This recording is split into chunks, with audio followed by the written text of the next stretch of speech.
Follicular lymphoma कसं लक्षात ठेवायचं?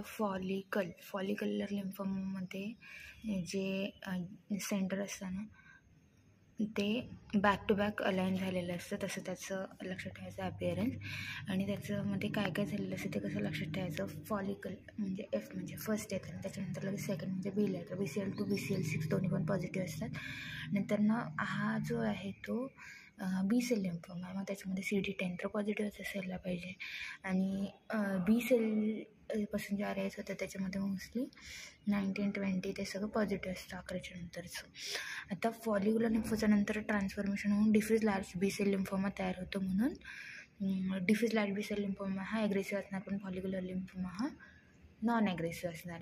आता मॅन्टल सेल लिम्फोमा न्यू सेलपासून तयार होते. कसं लक्षात ठेवायचं? मॅन्टल सेल हा मेंटल लोकांसाठी नवीन काय झाले सगळे, त्यामुळं त्यांच्यामध्ये नेव्ही बी लक्षात ठेवायचं.